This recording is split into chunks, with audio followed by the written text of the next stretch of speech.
Hi, my PCBs have just arrived from PCBWay for my LED driver board, so let's take a look at them. So for those of you that missed it, I did a video recently on the design of this PCB. What it is it's a concept for just using one DC to DC converter to drive a bunch of high power LEDs. So we've got an RGB and two white channels, but I'm just going to be using one switcher to try and keep the cost down when I build more of these. So if you haven't seen that video, do go and have a look at that one. But what we're going to do now is just get this one built up. But as you can see, the PCB looks really, really nice. I'm quite excited about this. We've got the matte black finish and just the hot air solder leveled finish from PCBWay. So let's get building.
So that all went quite well, and the Reflow oven's working really well. I'm using Xion's Reflow Master Pro there, driving about 5 kilowatts worth of heating elements, but it seems to follow the profile quite nicely and gives really good results. The only problem really with the assembly is just I had the wrong footprints for these WS2812 LEDs. So yeah, I put the 5mm PLCC type package rather than the 3.5, and unfortunately I ran out of those 5mm ones, so I've managed to bodge on these 3.5mm ones. It just needed a little bit of extra solder, and I had to solder these by hand to get them in place. But everything else looks okay. I've not given it a clean or anything, so you can see some of the rosin deposit. This is lead solder paste, so I didn't use the lead free here, so there is a little bit of rosin there. But I think we've got away without any solder bridges or anything. Everything all looks really quite good. So what we're going to do first of all is just power this up with 6 volts into the DC-DC converter. Just make sure that everything's happy. In terms of the sense resistor here, I've just put I think it's a 1.2 ohm resistor, which drops the current down to about 100 milliamps or so, just a little bit less than that. So that should mean even if we've got a big problem with these LED switches, we're not going to cause any issues. So let's get this powered up and just check that things are happy. Okay, so we've got 3 LEDs on. The 24 volt one is quite dim, obviously, because we're only putting 6 volts in. We're drawing about 90 milliamps. So that's probably mainly the ESP32 there. It will be booting up even though I haven't put a program on it just yet. And we'll just check the voltages. So 3.3 is 3.3, and the 5 volt is 5 volts, okay. Without the LED board in, the thermistor is open circuit, so we should get 5 volts into this node here. Yeah, close enough. And yeah, so everything is looking quite normal there. So I think we can probably just see if we can program WLED directly onto the ESP32 so that we can start testing a bit more. So we've got the ESP32 programmer, and I'm using the little 6-pin header here, so hopefully this is correct. And I'll connect up the USB lead, and this will probably power up this PCB. And yeah, we're on the web installer for WLED, so we've got the most recent beta version selected, and we'll click install, and then we'll select COM14, which is the ESP programmer, and it should be connecting, and we'll click install WLED, and we're getting some blinky lights, which is a good sign, and it says erasing and installing. So it looks like we've got communications to the ESP32 working, so let's let that install, and then we can go to the web page for the ESP32. Installation complete. So we'll just set up Wi-Fi. Right, let's do the initial configuration just to check that we've got stuff working. So we'll click on config, and then we'll do LED preferences, and we have got the WS2812 LEDs on GPIO 4. So we've only got 4 LEDs here and GPIO 4.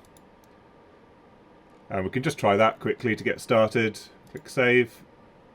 And yeah, we've got the orange lights at the bottom. That's typical for when it has an LED connected to the pin. And we can change the colours. Yeah, so that's working quite nicely. Let's try these RGB LEDs here. Now I'm going to have to turn up the input voltage, so we'll turn it up to 24 volts. And let's set that up. So LED preferences again. We'll add another segment, and we have got PWM RGB LEDs. And these are on GPIO 22, 23 and 25. And click save. And those are definitely working. They are extremely bright.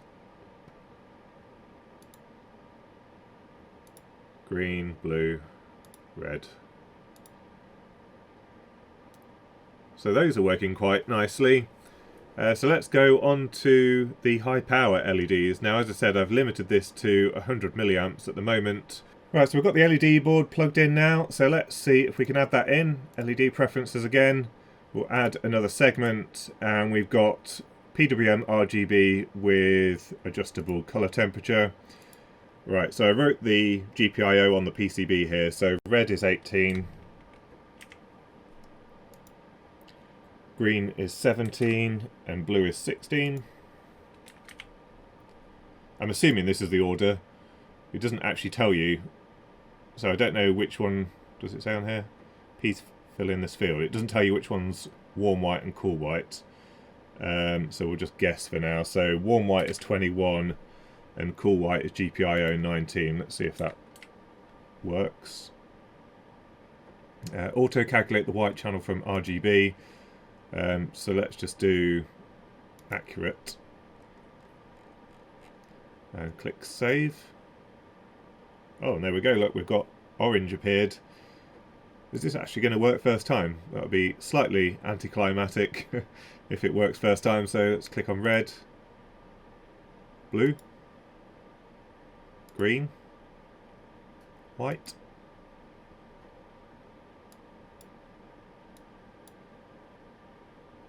That does look like it's working properly.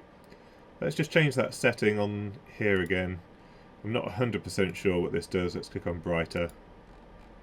I want to see all the LEDs on at once.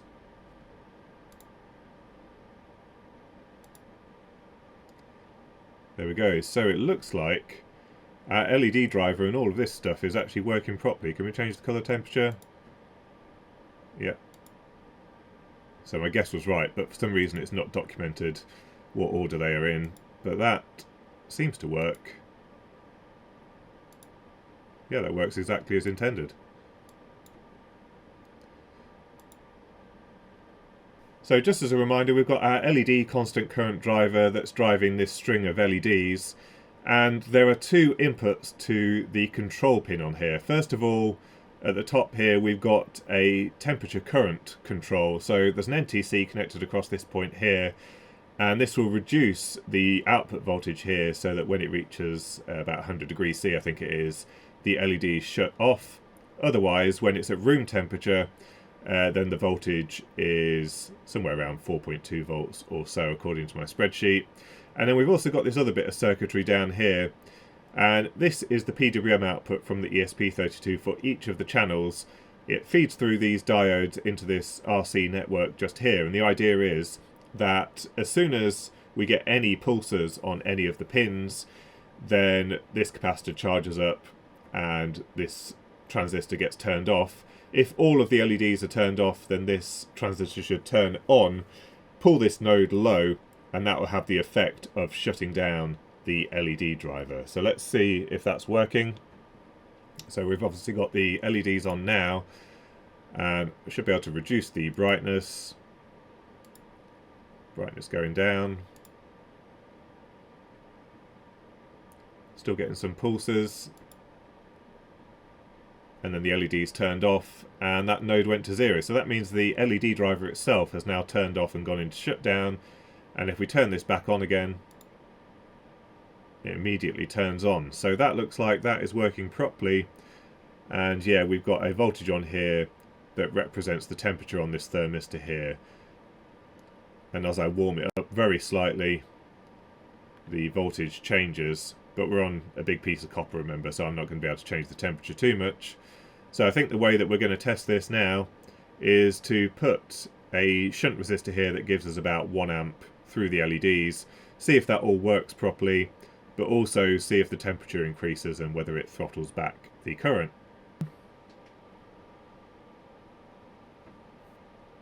And a moment of full brightness there, and then we've gone back to orange. So that is looking like a good sign. Let's just check if we can change the colour.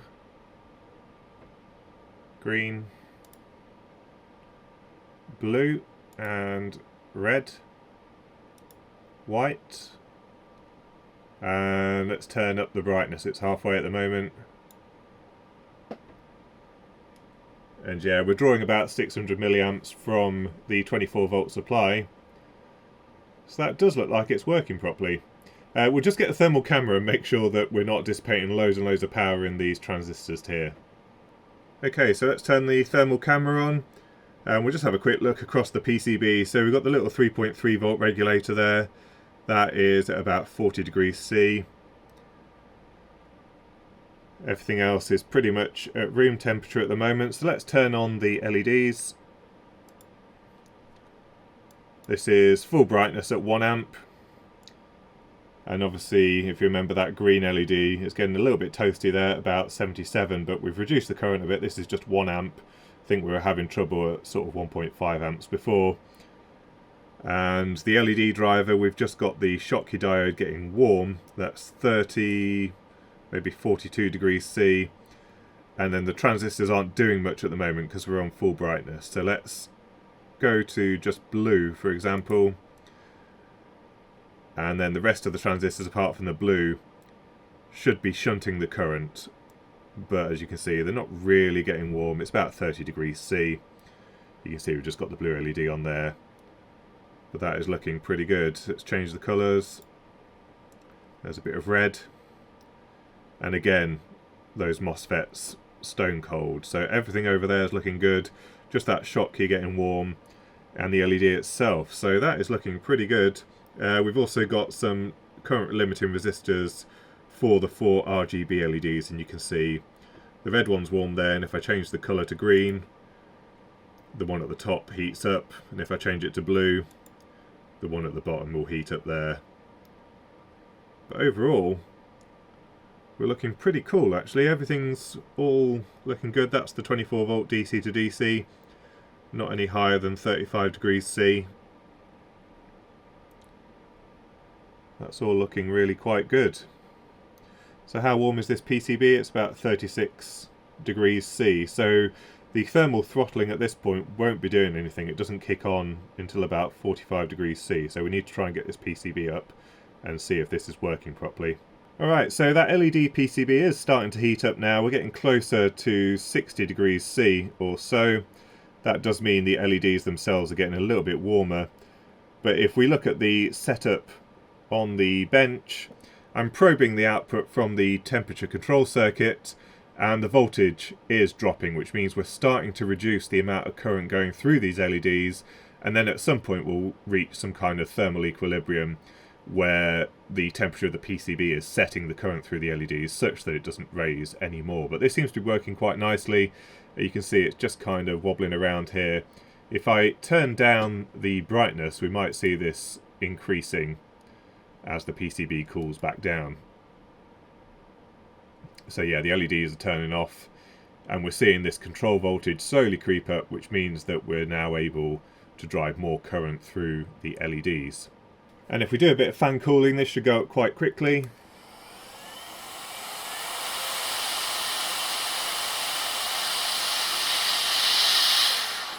Right, so just looking at some of the waveforms on the PCB, the yellow trace is our PWM waveform that is from the red channel from the ESP32. So it's on at about 25% here, and if we change the brightness, we see that duty cycle increase.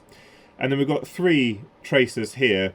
This is at the red one is the anode to the red LEDs, the green one is the anode to the green LEDs, and the blue one is the anode to the blue LEDs. So basically, when the LEDs are turned off, they all follow very closely. That's with all of the transistors shorting the LEDs out. And then we've got the red LED on for this short period of time here, and basically the voltage difference that we're seeing on the green trace here, so nominally it's at about 22.5 or so, and then it drops down to 19.72.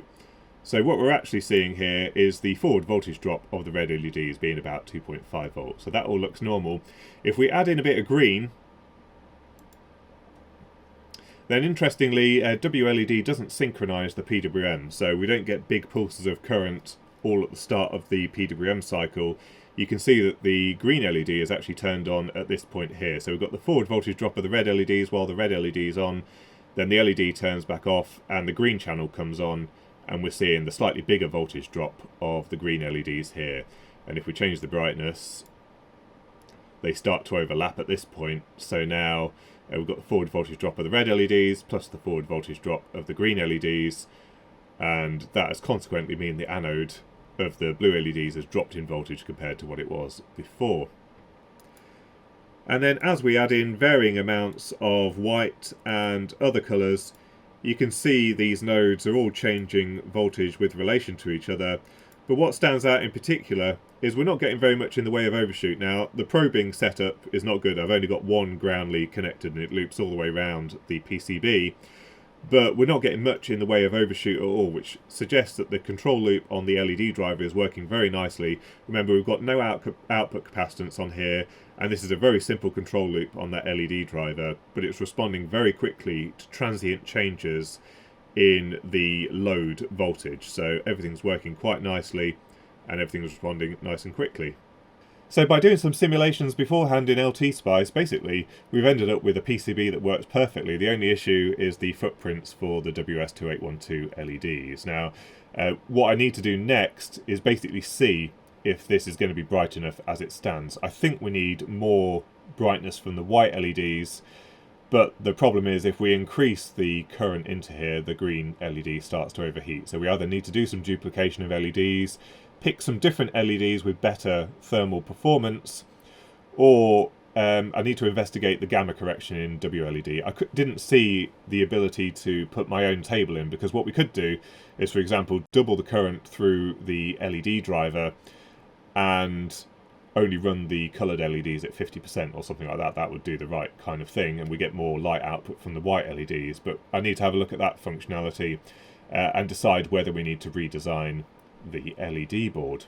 Now in the next video we're going to be looking at some resin 3D printing, and in particular we're going to be looking at some high clear resin, because we've used optics in the past from LED-IL, but they're quite expensive, and I thought it'd be interesting to see if we can print some optics for our LEDs, or some diffusers depending on what effect I decide we're after. But I thought it'd be really interesting to look at one of those and see if we can save some money and print some custom optics or diffusers for this project. Now before we go, a quick thank you to our sponsor for this video, PCBWay, who provided the PCBs for this project. So PCBWay, as you know, offer a wide range of services, including PCB manufacture, which is how we got these PCBs for this project. They also offer CNC machining, 3D printing and sheet metal folding, and we'll probably use their 3D printing capabilities to print the final enclosure for these LED lights. We also get PCB assembly from PCBWay, so that we can save the hassle of having to assemble these at home by hand. And also there is the PCBWay community, where you can upload your projects onto the PCBWay website to share them with other users. And once I've finished this project, this design will be on there so you can build your own lights should you want to. So don't forget to visit PCBWay. I hope you enjoyed the video. Leave any comments or thoughts in the comments section down below. And until next time, thanks for watching.